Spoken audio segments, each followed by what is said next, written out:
మండలకు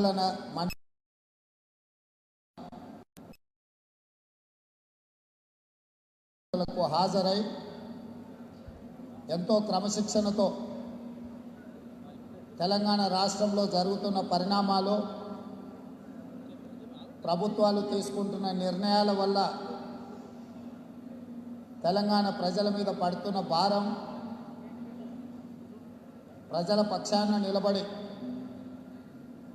Congress party కార్యకర్తలు ఏ కర్తవ్యంతో పేదవాళ్ళ పక్షాన నిలబడి పోరాటం చేయాలనో ఈ 2 రోజులు నిపుణులు, మేధావులు, రాజకీయ అనుభవజ్ఞులు, రాష్ట్ర కేంద్ర మంత్రులుగా పనిచేసిన మన నాయకులు, ప్రొఫెసర్ నాగేశ్వర్ గారు, అదేవిధంగా ఇతర వ్యవసాయ నిపుణులందరూ కూడా చాలా సమాచారాన్ని మన అందరికీ కూడా చెప్పడం జరిగింది. మిత్రులారా, ఈ కార్యక్రమం తెలంగాణ రాష్ట్రం ఏర్పడ్డ తర్వాత 7 సంవత్సరాలు కేసీఆర్ పాలనలో ఏ విధంగా దెబ్బతిన్నదో మనమందరం ఒక అవగాహన కల్పించుకొని తిరిగి మన ప్రాంతాలకు వెళ్ళి ప్రజలకు అవగాహన కల్పించి ఏది తెలంగాణకు మంచో, ఏం చేస్తే తెలంగాణ బలపడుతుందో, నిలబడుతుందో ఈ వేదిక మీద నుంచి మన పెద్దలందరూ కూడా మనకు చెప్పారు. చాలా సంతోషం. సభలు సమావేశాలు పెడితే అరగంట గంట కూర్చోవడానికి అసహనం ప్రదర్శించే మన నాయకత్వం నిన్న దాదాపుగా 12 గంటలు ఏకదాటిగా కూర్చొని మళ్ళీ ఇవాళ ఉదయం 10 గంటల నుంచి ఇప్పటి వరకు అందరూ ఇక్కడ శ్రద్ధగా కూర్చొని గంభీరమైన వాతావరణంలో ఈ సమావేశాన్ని జరుపుకుంటున్నందుకు, సహకరించినందుకు మీకు అందరికీ కూడా తెలంగాణ పిసిసి అధ్యక్షుడిగా అభినందనలు, కృతజ్ఞతలు తెలియజేస్తున్న మిత్రులారా. అదేవిధంగా ఈ సమావేశాన్ని దేశ ప్రజలకు, తెలంగాణ ప్రజలకు చూపించి కాంగ్రెస్ పార్టీ చేస్తున్న ప్రయత్నాన్ని బయట ప్రపంచానికి చూపించిన పాత్రికేయ మిత్రులకు కూడా కృతజ్ఞతలు తెలియజేస్తున్నా. అదేవిధంగా అద్భుతంగా మొదటిసారైనా, అంతకుముందు అనుభవం లేకపోయినా అవగాహన తెచ్చుకొని అన్ని రకాలుగా ఇక్కడ వసతులు ఏర్పాటు చేసి ప్రతి ఒక్కరిని కుటుంబ సభ్యులుగా చూసుకొని ఎలాంటి లోటు లేకుండా అద్భుతంగా ఈ కార్యక్రమాన్ని నిర్వహించిన నిర్వాహకులకు అందరికీ కూడా మనస్ఫూర్తిగా పేరు పేరున అభినందనలు, కృతజ్ఞతలు తెలియజేస్తున్న మిత్రులారా. భవిష్యత్తులో ఇంకా క్రమశిక్షణతో కూడుకున్న శిక్షణా తరగతులు నిర్వహించడం ద్వారా తెలంగాణ రాష్ట్ర పునర్నిర్మాణంలో కాంగ్రెస్ పార్టీ నాయకత్వం, కాంగ్రెస్ పార్టీ యొక్క బాధ్యతల పట్ల మనం ఇంకా అవగాహన పెంచుకొని ముందుకు వెళ్ళాల్సిన అవసరం ఉన్నది. మీ తోడు, మీ సహకారం ఇదే రకంగా ఉంటే భవిష్యత్తులో ఇంకా మనము ఈ శిక్షణా తరగతులను ఏర్పాటు చేసుకుందామని కూడా మీతో మనవి చేసుకుంటున్నా. మిత్రులారా, ఈ అనుభవం రాబోయే రోజుల్లో గత కొన్ని సంవత్సరాల క్రితం కాంగ్రెస్ పార్టీ అధికారంలో ఉన్నప్పుడు హైదరాబాద్లో ఏఐసిసి ప్లీనరీ సమావేశాలను ఏర్పాటు చేసి అద్భుతంగా నిర్వహించారు. ఇప్పుడు మీరు అందించిన సహకారం, తోడ్పాటు చూసిన తర్వాత వచ్చే సంవత్సరం ఏఐసిసి ప్లీనరీ సమావేశాలను శ్రీమతి సోనియా గాంధీ, రాహుల్ గాంధీ గారి నాయకత్వంలో మీరందరూ ఆమోదిస్తే, అనుమతిస్తే తప్పకుండా ఈ హైదరాబాదు నగరం, తెలంగాణ రాష్ట్రంలో ఏఐసిసి ప్లీనరీ సమావేశాలను మనమందరం కలిసి కష్టపడి అద్భుతంగా నిర్వహించి దేశంలోనే కాంగ్రెస్ పార్టీ నాయకత్వానికి తెలంగాణ ఆదర్శంగా ఉండే విధంగా ఆ కార్యక్రమాన్ని చేపడదాం.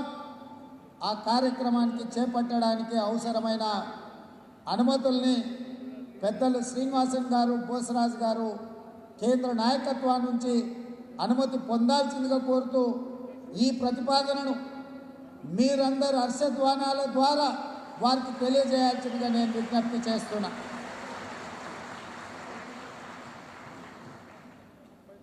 మా కరతాళ ధ్వనులు ఢిల్లీకి చేరవేస్తారు అని చెప్పి పెద్దలందరూ మనల్ని ఆశీర్వదించినట్టుగానే నేను భావిస్తున్నా. మిత్రులారా, గత 4-5 రోజుల నుంచి మనం చూస్తున్నాం, టీవీలు చూసినా పేపర్లు చూసినా ఒక అంతరించిపోయిన కళ మళ్ళీ ప్రదర్శిస్తున్నట్టుగా కనిపించింది. అంతరించిపోయిన కళ ఏందయ్యా అంటే,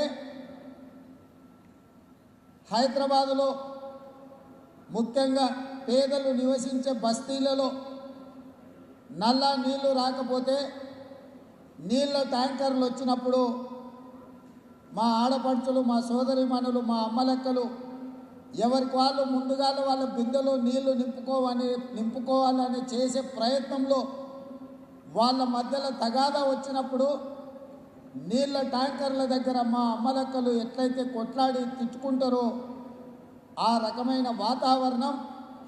అదేవిధంగా చిక్కడపల్లిలో ఒక పెద్ద కళ్ళు కాంపౌండ్ ఉండేది. ఎందుకంటే నేను నారాయణగూడలో చాలా సంవత్సరాలు ఉన్న ఆ ప్రాంతం కళ్ళు కాంపౌండ్, ఆ ప్రాంతం యొక్క పరిస్థితులు మా హనుమంతన్నకు బాగా తెలుసు. సాయంత్రం పూట ఎప్పుడైనా ఆ ప్రాంతం నుంచి అట్లా నడుచుకుంటూ వెళ్తే చిక్కడపల్లి కళ్ళు కాంపౌండ్ దగ్గర కళ్ళు తాగి మత్తులో కొంతమంది ఏం మాట్లాడుతున్నారో, ఏం తిడుతున్నారో, ఏ రకంగా వాళ్ళ అహాభావాలు ప్రదర్శిస్తున్నారో వాళ్ళని చూస్తే నవ్వొచ్చేది, కొన్నిసార్లు జాలి కలిగేది. నీళ్ళ ట్యాంకర్ల దగ్గర మా ఆడపడుచుల కొట్లాటైనా తిట్లాటైనా చిక్కడపల్లి కళ్ళు కాంపౌండ్లో వ్యసనపరులు ఆడ చేస్తున్న చిల్లర మల్లర చేష్టలను చూస్తే గత 4-5 రోజుల్లో కేసీఆర్ గారి, బండి సంజయ్ గారి ప్రెస్ మీట్లు చూస్తే చిక్కడపల్లి కళ్ళు కాంపౌండ్ను తలపించింది తప్ప కేసీఆర్ గారి భాష, కేసీఆర్ గారి వ్యవహార శైలి కల్తీ కళ్ళు తాగిన కాంపౌండ్లో చిందులేసినట్టుగా ఉంది తప్ప ఈ రాష్ట్ర ముఖ్యమంత్రిగా, పరిపాలనాధ్యక్షుడిగా పరిపాలన విషయంలో, ప్రభుత్వ పథకాల అమలులో, సంక్షేమం అమలు చేయడంలో, లేకపోతే అభివృద్ధి పథకాలను ముందుకు తీసుకెళ్లడంలో ముఖ్యమంత్రి గారు ఈ రాష్ట్ర ప్రజలకు దశాదిశ నిర్దేశించినట్టుగా లేదు. కళ్ళు దాగిన కోతి చిందులేసినట్టుగా, అసలే కళ్ళు దాగింది కోతి ఆ పైన నిప్పు దొక్కిందన్నట్టుగా కేసీఆర్ గారి వ్యవహార శైలి గత 4 రోజులుగా వారి ప్రెస్ మీట్లను చూపిస్తే నాకు అనిపించింది. మరి మీకేమనిపించిందో మీరు ఒక్కసారి ఆలోచన చేయాల్సిందిగా నేను విజ్ఞప్తి చేస్తున్నా. అదేవిధంగా అతనికంటే గనుడు ఆచంట మల్లన్న అన్నట్టు గుండు, అరగుండు, బోడగుండు కలిసి 3-4 రోజులు వరుసగా ప్రెస్ మీట్లు పెట్టింది. గుండైనా, అరగుండైనా, బోడిగుండైనా ఇన్నాళ్ళు ఒక మాట మాట్లాడింది. కల్వకుంట్ల చంద్రశేఖరరావు గారి కుటుంబం ఈ రాష్ట్రాన్ని కొల్లగొట్టింది, 1000 కోట్ల దోపిడీకి పాల్పడిండ్రు, వీళ్ళని చొక్కా బట్టి ఈడ్చుకొని పోయి అవినీతిలో జైల్లో పెడతాము, నీకు రోజులు దగ్గర పడ్డాయి బిడ్డ అని చెప్పి గుండు, అరగుండు పదే మాట్లాడేది. మరి నేను ఈరోజు అడుగుతున్నా, కల్వకుంట్ల చంద్రశేఖరరావు గారు సవాలు విసిరిండ్రు, బిడ్డ నేను నా కుటుంబం అవినీతికి పాల్పడితే నీ చేతనైతే టచ్ చేసి చూడు, నీ గుండు 16 ముక్కలవుతుంది అన్నప్పుడు ఈ బోడగుండోడు కానీ, అరగుండోడు కానీ ఎందుకు మాట్లాడలేదు, ఎందుకు ఆ విషయంలో స్పష్టతను ఇవ్వలేదు అని చెప్పి ఈ వేదిక మీద నుంచి నేను అడుగుతున్నా. ఇవాళ మిత్రులారా, కేసీఆర్, బీజేపీ వేరు కాదు.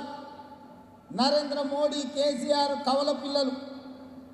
అధికారాన్ని చెలాయించడంలో అటు కేంద్రంలో ఇటు రాష్ట్రంలో ప్రధాన ప్రతిపక్షమైన కాంగ్రెస్ పార్టీని ప్రధాన శత్రువుగా చూస్తూ, కాంగ్రెస్ పార్టీని ఎదగకుండా, కాంగ్రెస్ పార్టీని గెలవకుండా, ఇద్దరు వ్యూహాత్మకంగా ఎత్తుగడలతోని కాంగ్రెస్ పార్టీని ఎదగనీయకుండా, గెలవనీయకుండా ఈ రాజకీయ రచ్చ చేస్తుండ్రు తప్ప వాస్తవంగా వాళ్ళ మధ్యలో ఎలాంటి విభేదాలు లేవు, ఎలాంటి కొట్లాటలు లేవు. ఇవాళ నేను అడుగుతున్నా, ఇవాళ నేను కేంద్ర మంత్రి కిషన్ రెడ్డి గారిని సూటిగా ప్రశ్నిస్తున్నా. పార్లమెంటు సభ్యుడు, భారతీయ జనతా పార్టీ అధ్యక్షుడు బండి సంజయ్ గారిని ఈ వేదిక మీద నుంచి పాత్రికేయ మిత్రుల సాక్షిగా కాంగ్రెస్ పార్టీ కార్యకర్తల అనుమతితో నేను అడుగుతున్నా. కల్వకుంట్ల చంద్రశేఖరరావు గారు 7.5 సంవత్సరాల పరిపాలనలో వేలాది కోట్ల రూపాయల అవినీతికి పాల్పడ్డాడు. ఆధారాలతో సహా కూడుకున్న వివరాలు మేము ఫిర్యాదు చేస్తాం. గత 5 నెలలుగా కేంద్ర హోంశాఖ మంత్రి అమిత్ షా గారి అపాయింట్మెంట్ మేము అడుగుతుంటే వివరాలతో కూడుకున్న ఫిర్యాదు చేస్తామంటే ఇంతవరకు మాకు అనుమతి ఇవ్వలేదు, మాకు అవకాశం ఇవ్వలేదు. ఇవాళ నేను అడుగుతున్న కిషన్ రెడ్డిని, బండి సంజయ్ని, మీకు ధైర్యం ఉందా, చిత్తశుద్ధి ఉందా? అవినీతికి పాల్పడి రాష్ట్రాన్ని కొల్లగొట్టిన అవినీతి పరుడు కాదు, ఒక దోపిడీ దొంగ కేసీఆర్.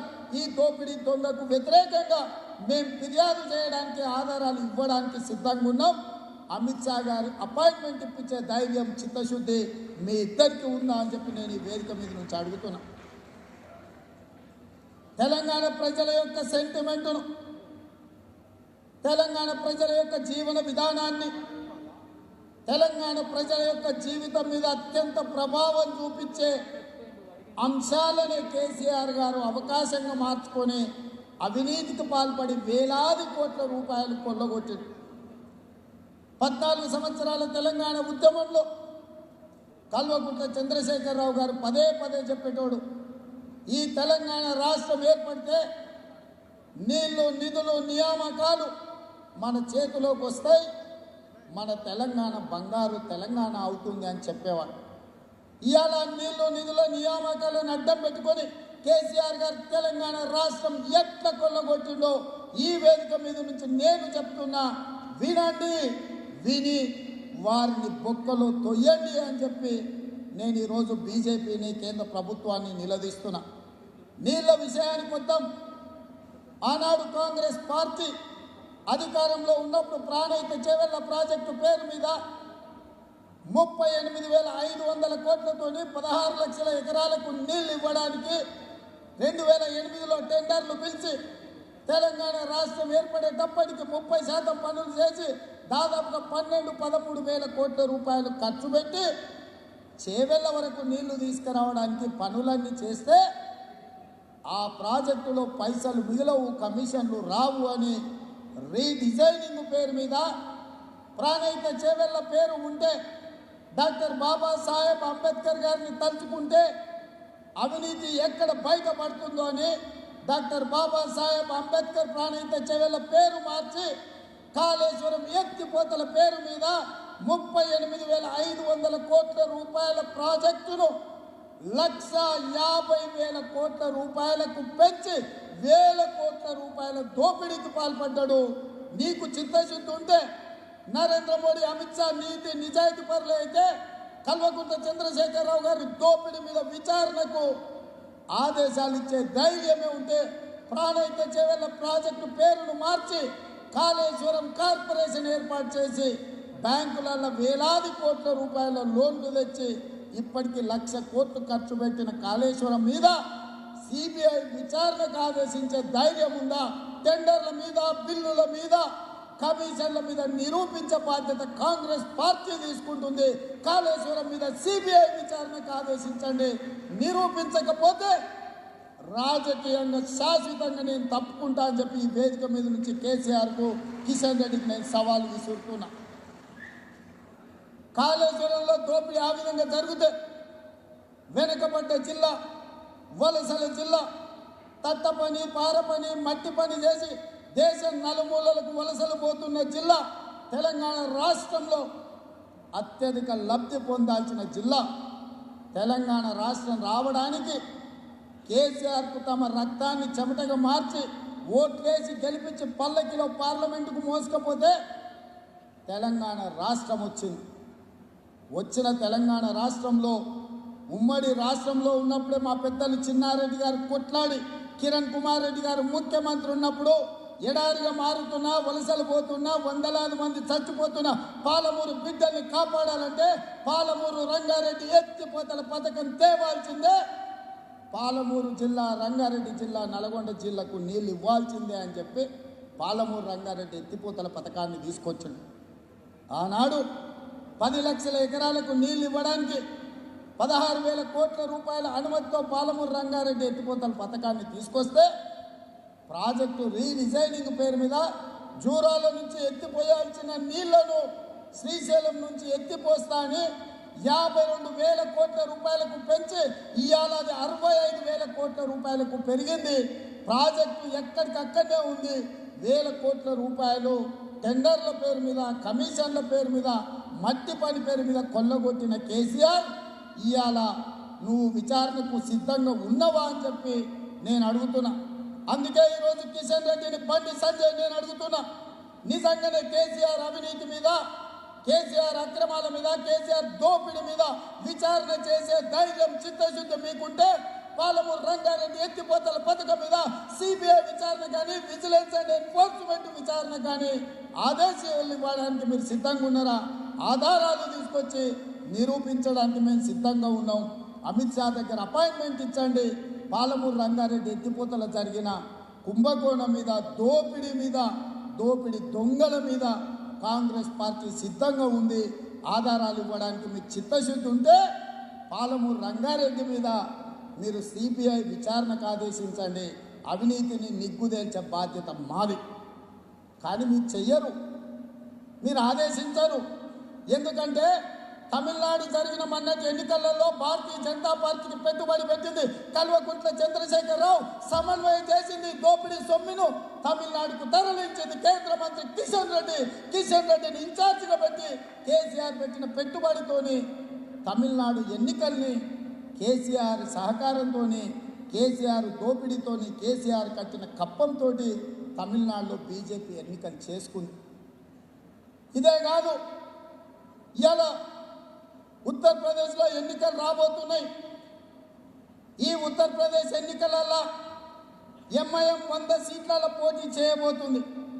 ఎందుకయ్యా అంటే ప్రతిపక్షాల ఓట్లు చీలిస్తే తప్ప బీజేపీ గెలవలేని పరిస్థితి, యోగి ప్రధానమంత్రి కాలేని పరిస్థితి ఉంది. కాబట్టి ఎంఐఎం ఎన్నికలలో పోటీ పెట్టే 100 మందికి పెట్టుబడి కేసీఆర్ పెట్టి 1000 కోట్లైన ఖర్చు పెట్టి ప్రతిపక్షాలను ఓడగొట్టి బీజేపీని గెలిపించి యోగిని ఉత్తరప్రదేశ్ ముఖ్యమంత్రిని చేయడానికి ఒప్పందం తీసుకున్న ఒప్పంద రాజకీయ హత్యలు చేసేది కేసీఆర్.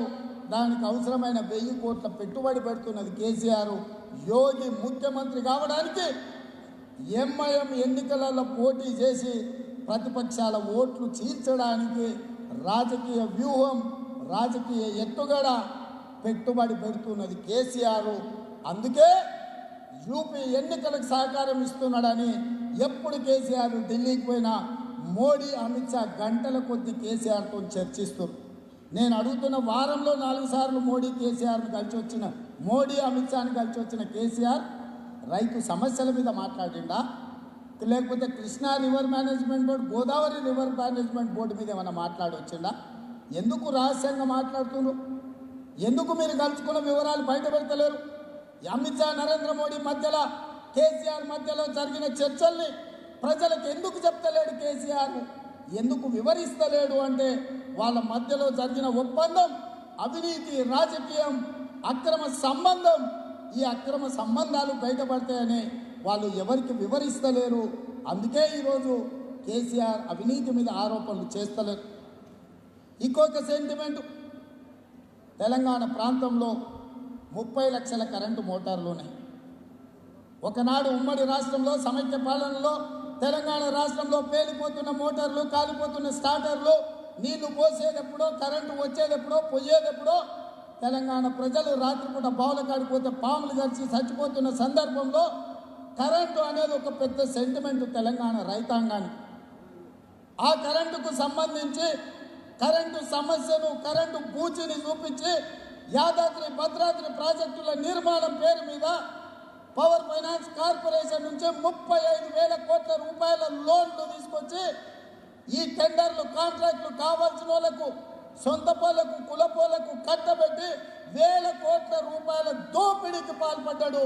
యాదాద్రి భద్రాద్రి కొత్తగూడెంలో కట్టున్న భద్రాద్రి పవర్ ప్రాజెక్టుల మీద టెండర్ల మీద సిబిఐ విచారణకు ఆదేశించే ధైర్యం బీజేపీలకు ఉన్నదా అని నేను అడుగుతున్నా. మీరు చిత్తశుద్ధి ఉంటే యాదాద్రి భద్రాద్రి కొత్తగూడెంలో కడుతున్న పవర్ ప్రాజెక్టు 35,000 కోట్ల రూపాయల టెండర్ల మీద సిబిఐ విచారణకు మీరు ఆదేశించండి. మేము వివరాలు ఇచ్చి నిరూపించకపోతే శాశ్వతంగా రాజకీయాల నుంచి తప్పుకుంటా అని చెప్పి కాంగ్రెస్ పార్టీ అధ్యక్షుడిగా పార్లమెంటు సభ్యుడిగా సవాలు విసురుతున్న సిబిఐ విచారణకు మీరు ఆదేశించండి. నిరూపించే బాధ్యత, ఆధారాలు ఇచ్చే బాధ్యత కాంగ్రెస్ పార్టీ. మీరు చేయరు, మీరు ఇయ్యరు, కానీ రోడ్డు మీద మాత్రం నాటకాలు ఆడతారు. ఇక ఇది పక్కన పెడితే ఈ భూములు కొల్లగొడుతున్నది ఎవడా? కోకపేటలో నిజాం నుంచి వారసత్వంగా సంక్రమించిన ఆస్తులను అప్పనంగా పంచుకున్నది ఎవడా? తెల్లాపూర్లో 100 ఎకరాలు ఆక్రమించుకున్నది ఎవడా?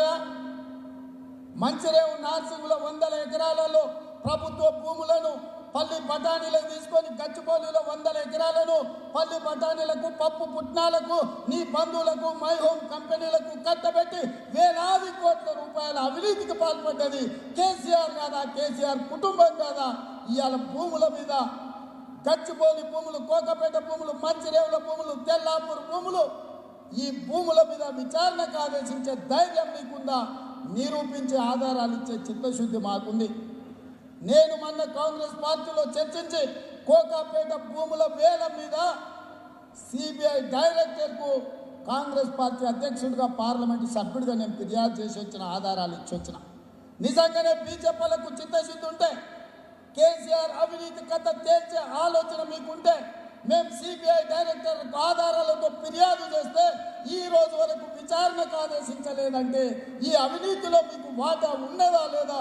తెలంగాణ సమాజానికి సమాధానం చెప్పాల్సిన బాధ్యత కిషన్ రెడ్డి, బండి సంజయ్ మీద ఉన్నదని చెప్పి నేను ఈ సందర్భంగా సూటిగా సవాలు విసురుతున్నా. ఆనాడు డాక్టర్ లక్ష్మణ్ బీజేపీ అధ్యక్షుడిగా ఉన్నప్పుడు విద్యుత్ కొనుగోలులో అవినీతి జరిగిందంటే నేను ఆధారాలు ఇస్తాను, విచారణకు ఆదేశించమన్నా. మరి స్వయంగా ఆరోపణ చేసిన బంగారు లక్ష్మణ్ మన డాక్టర్ లక్ష్మణ్ ఈరోజు జాతీయ ఓబీసీ అధ్యక్షుడు. నేను అడుగుతున్నా, మీరు అధ్యక్షుడిగా ఉన్నప్పుడు తెలంగాణ రాష్ట్రంలో విద్యుత్ శాఖలో, విద్యుత్ కొనుగోలులో, విద్యుత్ ప్రాజెక్టుల నిర్మాణంలో అవినీతి జరిగిందని చెప్పి డాక్టర్ లక్ష్మణ్ గారు ఆరోపించినప్పుడు, ఆధారాలు మీ దగ్గర ఉన్నప్పుడు, మీ ప్రభుత్వమే ఉంది కేంద్రంలో, మీ ప్రధానమంత్రి నరేంద్ర మోడీ నీతి నిజాయితీ గల్లోడని పదే మీరు చెప్పుకుంటారు కదా, ఎందుకు సిబిఐ ఎంక్వైరీకి ఆదేశాలు ఇప్పించలేదని చెప్పి లక్ష్మణ్ గారిని నేను సూటిగా అడుగుతున్నా. అంటే మీ లాలూచి మీకున్నది. ఈ లాలూచి కుస్తీలు ఇంకెంతకాలం కొట్లాడతారని కేసీఆర్ని, కిషన్ రెడ్డి నేను అడుగుతున్నా. మీ లాలూచి కోసం తెలంగాణ సమాజాన్ని బలిస్తారా అని నేను అడుగుతున్నా. ఇవాళ భూములు మీవే. గనులకు సంబంధించి ధర్మపురి అరవింద్ గారు కేంద్ర గనుల శాఖ మంత్రికి ఫిర్యాదు చేసిండు. నల్గొండ జిల్లాలో 100 ఎకరాలు మై హోమ్ సిమెంట్ కంపెనీ ఆక్రమించుకున్నది. అటవీ భూములను అడ్డగోలుగా తవ్విండ్రు. వేలాది మెట్రిక్ టన్నుల గనులను, భూ ఖనిజ సంపదను దోపిడీకి పాల్పడిండ్రు అని చెప్పి ధర్మపురి అరవింద్ ఫిర్యాదు చేస్తే తెలివక అధికారులు విచారణకు ఆదేశించారు. కింది నుంచి రిపోర్ట్ అడిగితే తక్షణమే ఆ శాఖలో ఉన్న ప్రిన్సిపల్ సెక్రటరీని బదిలీ చేసిండ్రు. ధర్మపురి అరవింద్ని పిలిచి గుండు మీద 4 టొంగులు వేసింది. ఇవాళ మీ ఎంపీ, మీ పార్లమెంట్ సభ్యుడు ధర్మపురి అరవింద్ చేసిన ఫిర్యాదు గనుల దోపిడీ మీద నల్గొండ జిల్లాలో my home factory, my home Rameshwar Rao గారు పాల్పడుతున్న, కొల్లగొడుతున్న ఖనిజ సంపద మీద విచారణకు ఆదేశించే ధైర్యం ఈ రాష్ట్ర ప్రభుత్వానికి ఉందా? మీ ఎంపీ అధికారికంగా చేసిన ఫిర్యాదు మీద విచారణ చేసే చిత్తశుద్ధి ఈరోజు కేంద్ర ప్రభుత్వానికి ఉన్నదా? మీ వాటాలు మీకున్నాయి, మీ అవగాహన మీకుంది. గనుల సంగతి పక్కన పెట్టి ఇసుక దోపిడీ. ఇలా చాలామంది నిజామాబాద్ నుంచి, మహబూబ్నగర్ నుంచి, వరంగల్ నుంచి నల్గొండ నుంచి వచ్చారు. మీ ప్రాంతంలో ఇసుక దొంగలు ఎవరయ్యా? నల్గొండ జిల్లాలో జగదీశ్వర్ రెడ్డి కాదా? నిజామాబాద్ జిల్లాలో పోచారం శ్రీనివాసరెడ్డి పిల్లలు కాదా? కరీంనగర్లో సంతోష్రావు రాజ్యసభ ఎంపీ కాదా? మహబూబ్నగర్ జిల్లాలో శ్రీనివాస్ గౌడ్ నిరంజన్ రెడ్డి ఇసుక దోపిడీకి పాల్పడతలేరా? ఇవాళ ఈ రాష్ట్రంలో నలుమూలల రాక్షసులాగా పిశాచులాగా తెలంగాణ ఖనిజ సంపదను ఇసుకను కొల్లగొట్టి లక్షలాది లారీలను ఇతర రాష్ట్రాలకు తరలించి ఈరోజు ఇసుక దోపిడీకి పాల్పడుతున్న ఇసుక మాఫియా సంతోష్ రావు, పోచారం శ్రీనివాసరెడ్డి, జగదీశ్వర్ రెడ్డి నల్గొండ జిల్లాలో, వరంగల్ జిల్లాలో టీఆర్ఎస్ నాయకులు కాదా?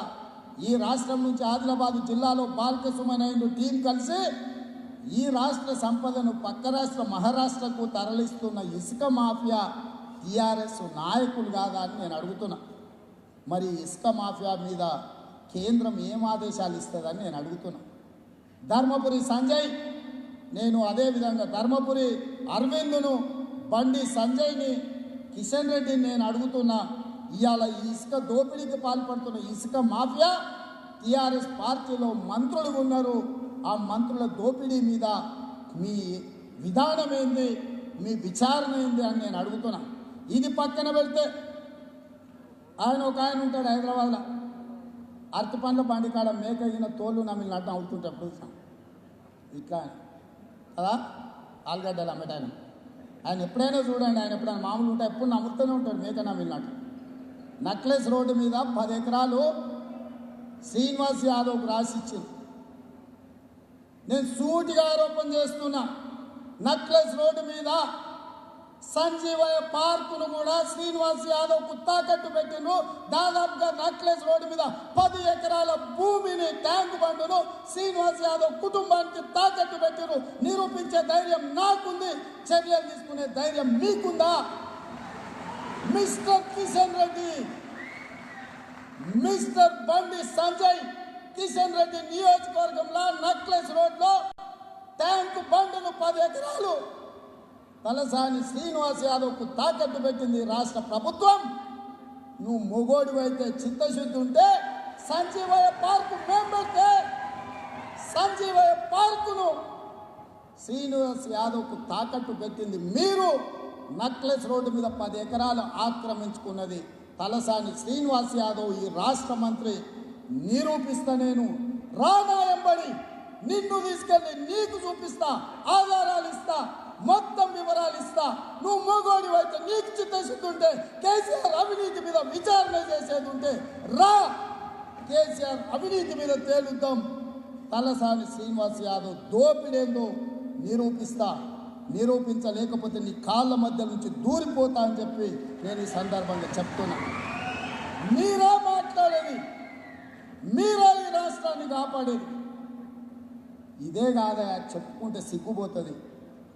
1200 మంది తెలంగాణ బిడ్డలు త్యాగాలు చేస్తూ వచ్చిన తెలంగాణ రాష్ట్రంలో మేమందరం కొట్లాడితే, మేమందరం కేసులు కట్టుకుంటే, చాలామంది పిల్లలు, మిత్రుడు దాసో శ్రవణ్ చెప్పినట్టు పిల్లలు నేల కొరికితే, నూనూగు మీసాల యువకులు తల్లిదండ్రులు గ్రామాల ప్రాంతాలలో, తండాలలో, గూడాలలో ఉపాధి హామీ కూలికెళ్ళి రూపాయి జమ చేసి ఉస్మానియా యూనివర్సిటీకి పంపించి చదివిస్తే, పీజీలు పిహెచ్డీలు చదివి ఐఏఎస్లు, ఐపీఎస్లు, డాక్టర్లు, లాయర్లు అవుతారని తల్లిదండ్రులు పంపిస్తే, భావోద్వేగానికి లోనయ్యి తెలంగాణ బాగుపడాలి, తెలంగాణ భవిష్యత్తు బాగుండాలని వందలాది మంది బిడ్డలు, ఉస్మానియా కాకతీయ యూనివర్సిటీ పిల్లలు చచ్చిపోయి సమాధులకు వెళ్ళి ప్రాణ త్యాగాలు చేస్తే, ఆ శవాల పునాదుల మీద అధికారంలోకి వచ్చిన కేసీఆర్ ఆ కుటుంబాలను పట్టించుకోకపోయినా పర్వాలేదు,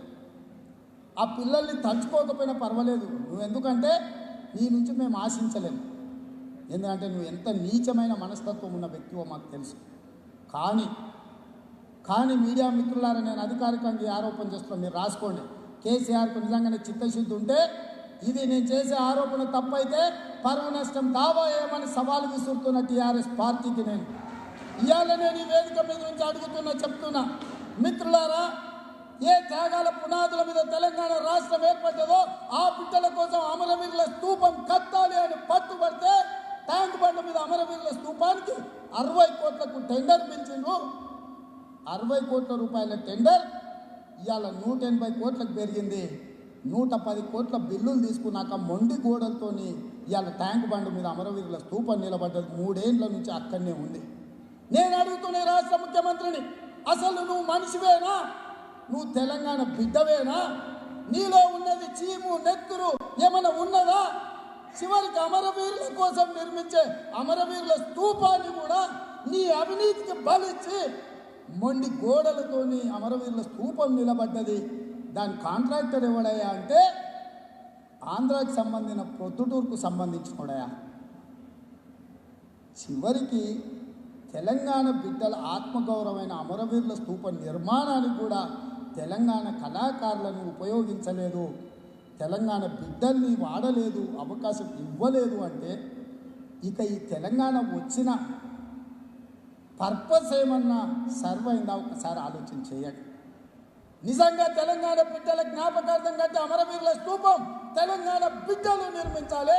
తట్ట పనైనా పార పనైనా రూపాయి కూలి లేకుండా త్యాగం చేసి రక్తదానం చేసైనా అది నిర్మించుకునే శక్తి, యుక్తి, నైపుణ్యం తెలంగాణ కళాకారులకు ఉన్నది.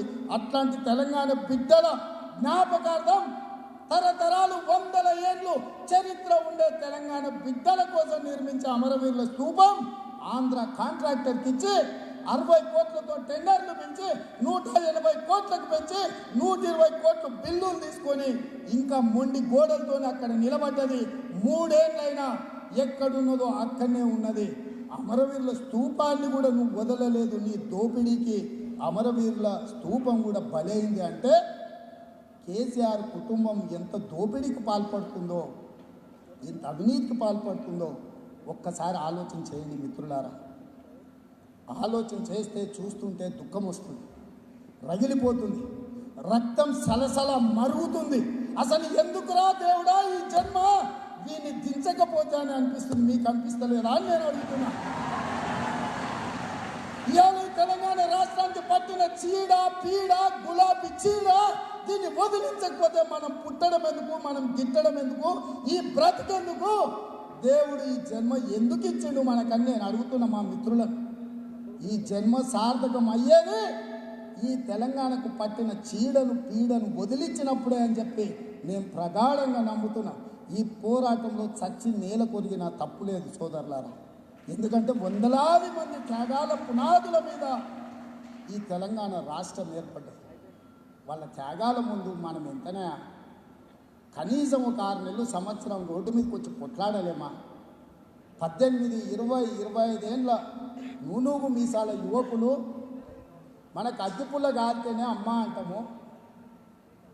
అలాంటిది పెట్రోల్ పోసుకొని తగలబెట్టుకున్న యాదయ్య, శ్రీకాంతచారి అమ్మ అని అనలే, జై తెలంగాణ అన్నారు. ఆ పిల్లల చిత్తశుద్ధి, త్యాగం ముందు మన కష్టం ఒక లెక్కన ఆలోచన చేయండి. ఇవాళ మీరు ఆలోచన చేయండి. ఈ ఉద్యమం ఇది ఒక విప్లవం, ఈ ఉద్యమం ఒక త్యాగం, ఈ ఉద్యమం ఒక పోరాటం, ఈ ఉద్యమం, ఈ మార్పు తెలంగాణ భవిష్యత్తు కోసం పునాదులు పడాలి.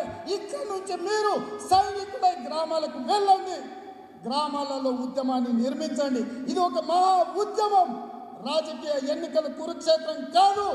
ఇది తెలంగాణ ఆత్మగౌరవ పోరాటం. ఈ తెలంగాణ దోపిడీని, ఈ తెలంగాణను దోచుకుంటున్న దొంగలను పొలిమేర్ల వరకు దాటే వరకు కొట్టాల్సిన బాధ్యత మన మీద ఉన్నది మిత్రులారా. ఇదొక బ్రహ్మ కార్యం. ఈ కార్యంలో తోడుండండి. పదవులు వచ్చినా రాకున్నా ఈ వేదిక మీద నుంచి మా పెద్దలు హనుమంతన్న పొన్నాల గారు, చిన్నారెడ్డి గారు, మా షబ్బీరాలి గారు, మా ముఖ్యమైన నాయకులు కోదన్ రెడ్డి గారు, మా దామన్న, మా గీతకున్నారు. ఈ వేదిక మీద నుంచి వాళ్ళకి మాటిస్తున్నా, నాకు ఏ పదవి వచ్చినా రాకున్నా, కుర్చీ ఉన్నా లేకపోయినా ప్రాణం పోయే వరకు కొట్లాడతా, ప్రాణం పోయే వరకు కొట్లాడతా. కాంగ్రెస్ పార్టీని అధికారంలో తెచ్చే బాధ్యత మనది. కుర్చీ మీరు ఎవరికైనా ఇవ్వండి, కొట్లాడే బాధ్యత మాది. నేను వాళ్ళలో ఒకరిని, నేను కార్యకర్తలో ఒకరిని, కార్యకర్తనై ఈ తెలంగాణ రాష్ట్ర విముక్తి కోసం కొట్లాడతా. మనమందరం కలిసి కొట్లాడతాం.